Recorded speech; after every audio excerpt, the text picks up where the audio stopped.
οι φόβοι και η συνέχεια τους. Μιλήσαμε και είπαμε ότι όταν η ζωή μπει στην εξουσία του φόβου και του άλλου, τότε είναι προεικόνηση κόλασης. Ο άνθρωπος ζει εχμάλωτος των δυνάμεών του, ζει εχμάλωτος των σκέψεών του, ζει εχμάλωτος των φόβων του, είτε αυτή είναι δικαιολογημένη είτε είναι αδικαιολόγητη. Και μην νομίσετε ότι αυτά συμβαίνουν σε ανθρώπους αγράμματους, απλούς, αμόρφωτους. Συμβαίνει σε όλους, εκτός τους ανθρώπους που έχουν εσωτερικά αφυπνιστεί, ξυπνήσει και είναι εκφραστές της θείας διαστάσεως της ανθρώπινης ψυχής τους. Τότε δεν είναι ότι έσβησαν οι φόβοι, αλλά ως υπάκουα ζώα οι φόβοι ενεργούν και εργάζονται το καλό πάνω στην ανθρώπινη ύπαρξη και εσωτερικά και εξωτερικά προς τα ανθρώπινα πλάσματα που συναντούν αυτούς τους ανθρώπους, είτε σαν δασκάλους, είτε σαν ιερείς τους, είτε σαν παιδαγωγούς τους, είτε σαν φίλους, είτε σαν απλούς συνανθρώπους που συναντήθηκαν σε μια γωνιά αυτής της γης. Συνεχίζω το διάβασμα και λίγα μικρά σχόλια πάνω στο θέμα μας. Οι φόβοι. Ο άνθρωπος, βαδίζοντας προς την πνευματική του τελειότητα, ταξιδεύει, είτε το γνωρίζει είτε όχι, πάνω σε 3 δρόμους, τους οποίους βαδίζουν οι άνθρωποι που προχωρούν προς την πνευματική τελειότητα, προς την φώτιση, προς την ολοκλήρωση της ανθρώπινης υπόστασής τους, προς τη χαρά της ζωής. Για προσέχτε αυτό που θα πω. Αλλά και οι άνθρωποι που ταξιδεύουν προς τον τραγικό εαυτό τους βαδίζουν στην αντίθετη κατεύθυνση ως εχθροί του εαυτού τους με τις ίδιες δυνάμεις. Ο ένας με τη λογική του βοηθιέται, φωτίζεται, αγαπάει. Ο άλλος με τη λογική του μπαίνει στο άγχος, στα συμφέροντα και μην πάθω και μην κάνω με τη λογική του. Και αρχίζουν οι άλλες δυνάμεις, ολόκληρες πίσω του, ολόκληρος στρατός πίσω του, μέσα του, και φτάνει να είναι ένας άνθρωπος που καίει μόνος του τον εαυτό του και την χαρά της ζωής και τη συνύπαρξη και ο Θεός να βάλει το χέρι του. Ο ένας με την πίστη του σέβεται και αγαπά τον άνθρωπο με τις δυνάμεις του και ο άλλος με την πίστη του, έστω αν λέει ότι είναι άπιστος, με την πίστη του ότι η ζωή είναι τα λεφτά, με την πίστη του ότι η ζωή σταματάει στο κρέας της σάρκας του, στη βιολογία του, είναι ένας γιατρός απάνθρωπος, γελίος, δάσκαλος απέσιος, εραστής, σιχαμένος. Και τα έχει όλα και με όλα καταστρέφεται ο ίδιος εντολογικά και καταστρέφει. Θα το πω, αξίζει τον κόπο. Χτες, μιλώντας με μία μεγάλη γιατρό και επιστήμονα, μου είπε ότι ένας δάσκαλός της, μεγάλος γιατρός, δεν λέω το όνομα από σεβασμό, όχι για κρυψίματα, δεν ήταν εδώ για να πω αυτός ήταν. Είπε στους μαθητές του σε πανεπιστήμια, διδάσκει μεγάλους καθηγητές, χειρουργός από τους απίστευτους, λέει, εγώ έχω ανοίξει ανθρώπους τόσους και τόσους, δεν βρήκα καμία ψυχή. Η πληγή που έφαγα έκανα να συνέλθω μέχρι αργά το βράδυ προσευχόμενος. Δεν μπορούσα να καταλάβω πώς, γιατί ο Θεός δίνει σε αυτούς εξουσία να διδάσκουν μέσα σε μυαλά, μέσα σε ιερά. Ιατρός σημαίνει εργάτης, χέρι Χριστού, χέρι που κεντάει. Θα προτιμούσα να είμαι γιατρός παρά Άγιος. Αλλά άνθρωπος. Δεν μπορείς να λες τέτοια πράγματα. Και θα κάνω, λέει, ότι μου γουστάρει. Αυτά δεν τα είπε σε προσωπική στιγμή. Τα είπε μέσα σε μαθητές του. Τα είπε μέσα σε επιστήμονες. Τα είπε μέσα σε πολιτικούς. Το ακούσανε άνθρωποι και έφτασε ο απόϊχος της σε μένα. Και λέω, δεν θα ήθελα ούτε να ζω, ούτε να υπάρχω, ούτε να έχω λεφτά, ούτε ιατρική, ούτε παιδεία, ούτε κομπιούτερ, τίποτα. Καλύτερα, εδώ ισχύει ο λόγος του Χριστού, ορισμένοι άνθρωποι θα ήταν καλύτερα να το έχουν βλώσει, να μην έχουν μιλήσει ποτέ και να μην έχουν γεννηθεί. Φτάνουμε και εκεί στο τέλος. Γιατί αν υπάρχω για να βλάπτω, είναι συμφέρον της ψυχής μου να μην υπάρχω. Αυτά δεν ηθικολογώ εγώ. Γιατί πολλοί νομίζουν ότι πρόκειται περί ηθικολογίας. Ή είσαι εκφραστής ζωής ή θανάτου. Μέση κατάσταση δεν υπάρχει. Έρχομαι στο κείμενό μας. Οι φόβοι μας. Γιατί αν είχε φόβο Θεού, ντροπή για τον άνθρωπο, δεν θα τόλμα για κάτι τέτοιο. Λοιπόν, μακάρι να με ακούσει αυτός ο άνθρωπος που τα είπε αυτά και να έρθει να μιλήσουμε λίγο παρέα. Πολύ θα το ήθελα στα αλήθεια. Τον καλό σαν φίλος, αν με ακούσει. Υπάρχουν 3 δρόμοι τους οποίους οι άνθρωποι προχωρούν προς την πνευματική τους τελειότητα. Εδώ προστατευτικά δεν λέω για τους ανθρώπους που βαδίζουν προς την απώλειά τους, διότι σέβομαι τον άνθρωπο. Ο πρώτος από αυτούς τους δρόμους είναι ο δρόμος του φόβου.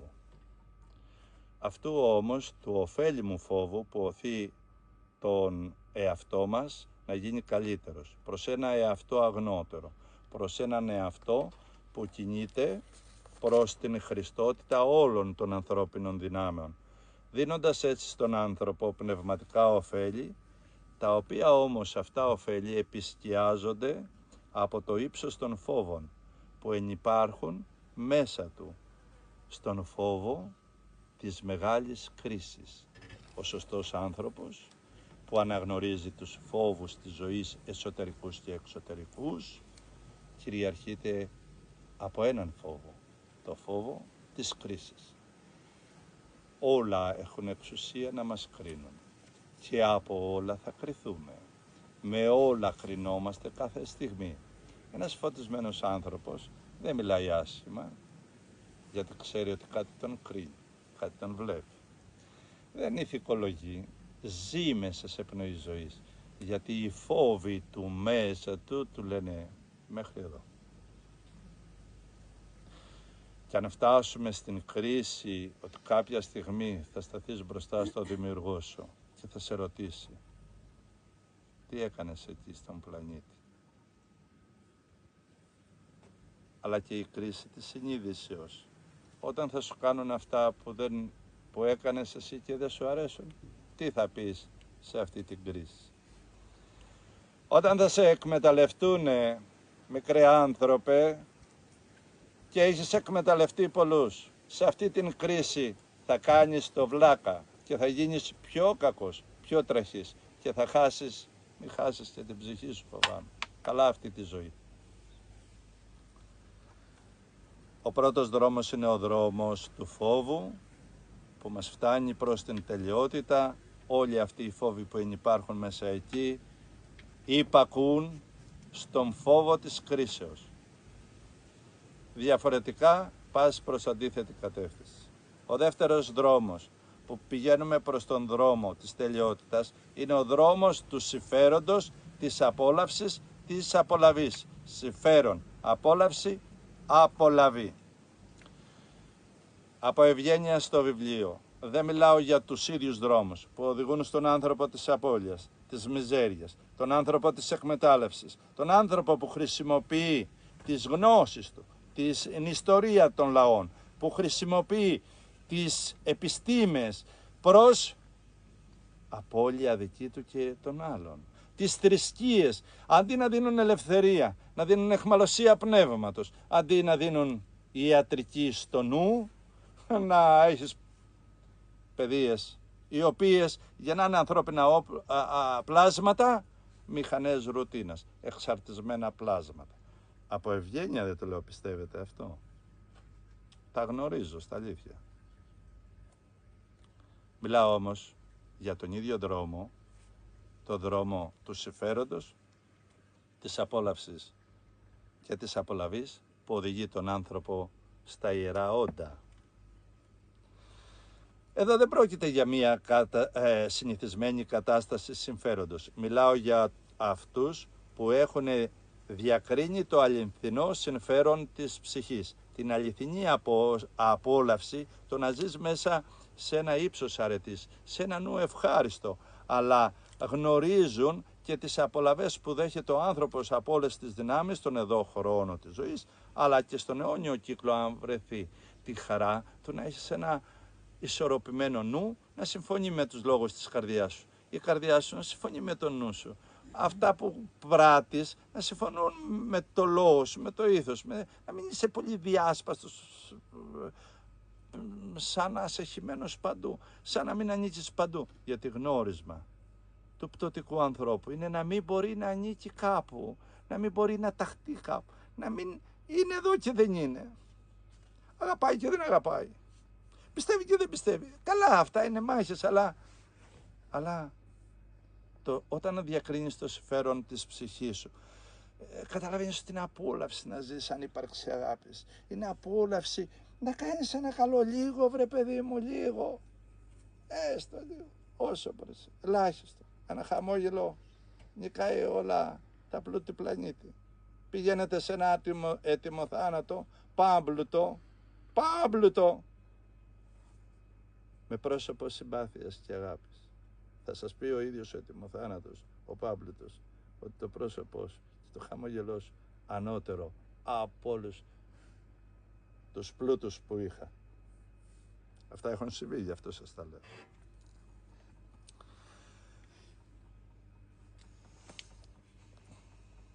Όλη η πρόοδος όμως του ανθρώπου που πηγαίνει προς την πνευματική τελειότητα, προς τη διανοητική ολοκλήρωση, προς τον εσωτερικό του άνθρωπο, ακόμα και οι υψηλότερες μορφές επισκιάζεται από το αίσθημα της απολαβής, είτε προσωρινής είτε αιώνιας. Και βρίσκεται πίσω από τη σκιά του φόβου να μην χάσει αυτές τις απολαύσεις. Μου έλεγε κάποιος, είμαι καλός, γιατί άμα δεν είμαι καλός θα βρω ποιος θα με αγαπάει, τι θα κάνει. Δεν μπορώ να ζήσω, έχω ανάγκη να με αγαπούν. Για να με αγαπούν κάνω κι εγώ κάτι καλό, για την απολαβή. Εγώ το κατανοούσα. Λέει, πιστεύω κάποιος, γιατί να πάω κόντρα με τον Χριστό, στο κάτω-κάτω δεν μου έκανε και κάτι. Έτσι λέει, σταυρώθηκε για μένα, δεν τα καταλαβαίνω εγώ αυτά, αλλά τον σέβομαι. Τώρα δεν θα κάτσω να τη μιλάω και με τον Χριστό. Αρχίζει μια συζήτηση απολαβής, ανταλλαγής και προς τη ζωή του και προς την αιωνιότητα. Γιατί λέει, το μυαλό μου λέει άλλα, αλλά αφού ο Χριστός μου λέει έτσι, θα ακούσω τον Χριστό όσο μπορώ δηλαδή. Έτσι, μου λέει να είσαι λίγο πιο καλός. Μπορώ να σε εκδικηθώ, αλλά δεν βαριέσαι, άστο, ας πούμε. Μήπως έτσι κερδίσω και κάτι για τον Χριστό, ευχαριστηθεί που τον υπηρετώ. Φαίνεται σαν ανταλλαγή ζευγαριού που λέω, αφού μου δίνεις καλή αγάπη και είσαι το κορίτσι μου, και εγώ γίνομαι λίγο καλός για να μην σε χάσω, από φόβο. Επισκιάζεται η απόλαυση, η ειδονή μου, η κοινωνία μου, η προσευχή μου από το αίσθημα του φόβου. Μην χάσω την απολαβή, την απόλαυση, την ανταπόδοση, την καλή ανταπόδοση.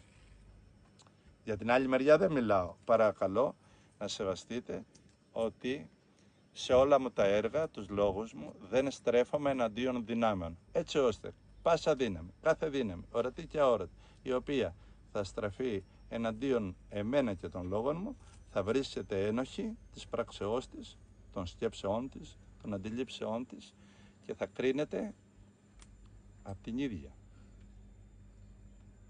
Εγώ είμαι ελεύθερος μέσα στο δικό μου έργο. Τρίτος δρόμος.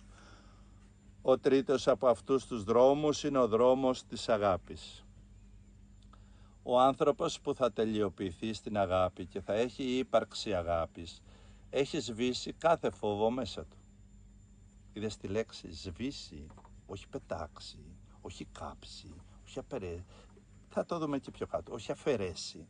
Γιατί όπου παρουσία φόβου είναι μια μεγάλη μαρτυρία, μια ατράνταχτη απόδειξη πως δεν τελειοποιηθήκαμε ακόμα στην αγάπη με αλφα κεφαλαίο, στην θεϊκή αγάπη. Δεν τελειοποιηθήκαμε στην ολοκληρωμένη αγάπη. Δεν τελειοποιηθήκαμε στη λατρεία της ζωής. Με άλλα λόγια, δεν είμαστε ακόμη ταγμένοι στις δυνάμεις της ζωής, αν είμαστε υπό φόβο. Οι άνθρωποι που περνούν και οι άνθρωποι που περπατούν στο εσωτερικό φως της αγάπης, οι άνθρωποι που γνωρίζουν τις ανώτερες διαβαθμίσεις της αγάπης, κινούνται μόνο από μια εσωτερική κατάσταση του είναι τους προς τη θεϊκή αρετή, ασκίαστοι από φόβο, αδιάφοροι για την απόλαυση, αδιάφοροι για το συμφέρον, αδιάφοροι για κάθε απολαβή, έστω και πνευματική. Οι άνθρωποι αυτοί κινούνται προς τον άνθρωπο γιατί αυτό τους εκφράζει. Αγαπούν το Θεό γιατί αυτό τους εκφράζει. Αγαπούν τη ζωή και την υπηρετούν γιατί αυτό τους εκφράζει. Υπηρετούν μέσα από την επιστήμη τους το καλό, την ευτυχία των ανθρώπων, γιατί αυτό είναι το είναι τους εκφράζει. Όχι γιατί αυτό τους υπέβαλε το συμφέρον, όχι γιατί τους νομοθέτησε το κράτος, όχι γιατί τους είπε ο Ιησούς από την Ναζαρέτ, δώστε κάτι κι εσείς, όχι για να υπηρετήσουν τον Πλάτωνα, τον Σωκράτη, τους σοφούς, όχι, γιατί κατάλαβαν ότι αυτός είναι ο δρόμος τους. Είναι προσωπικός τους χάρτης, είναι δική τους υπόθεση. Και εφόσον το κάνουν με πνοή αγάπης, τότε υπηρετούν υψηλά τον Ιησού. Υπηρετούν και τιμούν αληθινά κάθε ιερό που υπάρχει μέσα σε κάθε ανθρώπινο πλάσμα. Παραδέχομαι πως αυτός είναι ο υψηλότερος δρόμος, για κάθε άνθρωπο που θα θελήσει, αν θελήσει, να φτάσει στην πνευματική τελειότητα της αγάπης μέσα του. Αυτοί οι άνθρωποι είτε το θέλουν είτε δεν το θέλουν, θα αναγκαστούν να βρεθούν αντιμέτωποι με όλους τους φόβους που υπήρχαν, που υπάρχουν μέσα τους, που οι διωγμένοι αυτοί φόβοι θα ενοποιηθούν και θα σαρκωθούν σε ένα φόβο. Με λόγια απλά, όταν μελετήσεις, όταν εργαστείς, όταν συνδεθείς, όταν ακούσεις όλους τους φόβους σου, αληθινούς και μη, ενώ σου κατέθεσαν την πληροφορία τους, θα μαζευτούν, θα συρρυκνωθούν, θα υποδώσουν τη δύναμή τους σε έναν φόβο και τώρα θα χρειαστείς, εσύ που πας προς τον ωραίο άνθρωπο, να παλέψεις με έναν φόβο ο οποίος έχει μέσα του τη δύναμη όλων των φόβων πριν από την κοιλιά της μάνας σου. Θα σε λαμβάνει και προγενετικούς λόγους, ο ένας. Ο φόβος αυτός, εν περιέχοντας μέσα του τον άλλον, θα συναντήσει τον άνθρωπο, τον αθλητή της αγάπης για την τελική μάχη.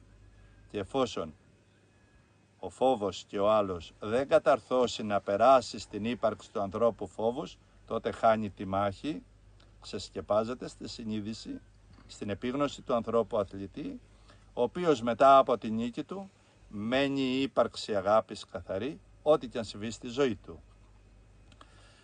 Με λόγια απλά δέχεται σαν έπαθλο από τη δύναμη από τον Θεό, πως ό,τι και αν συμβεί από εκεί και ύστερα στη ζωή του, κάτω από οποιαδήποτε συγκυρία, θα παραμένει ύπαρξη αγάπης, εκφραστής αγάπης, υπηρέτης της ζωής, θα βιώνει την χαρά, την όντως χαρά της ζωής, σε χαρά, πόνο, δυστυχία, ευτυχία, πόλεμο, κατωτερότητα, ανερωτερότητα, συκοφαντία, προσβολή. Δεν θα απειλείται εσωτερικά από εχθρούς και εξωτερικά που θα τον απειλούν, δεν θα αφορά αυτόν, είναι έργο άλλων.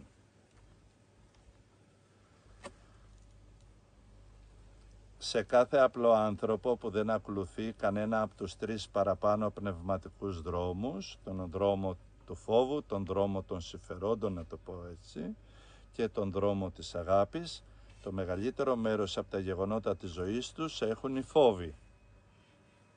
Όταν δεν ακολουθείς κανένα από τους τρεις δρόμους, ζεις στον άνθρωπο, τον βιολογικό, στον άνθρωπο, στον κοσμικό νου, ζεις στον άνθρωπο το χωικό, ζεις τότε στον πτωτικό άνθρωπο.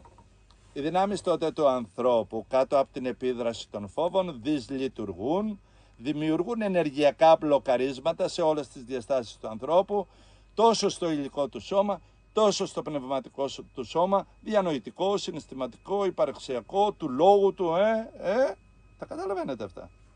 Και τι γίνεται? Ο άνθρωπος βρίσκεται αιχμάλωτος στις δικές του δυνάμεις. Και όταν είσαι αιχμάλωτος, η ζωή δεν είναι ωραία. Αυτό.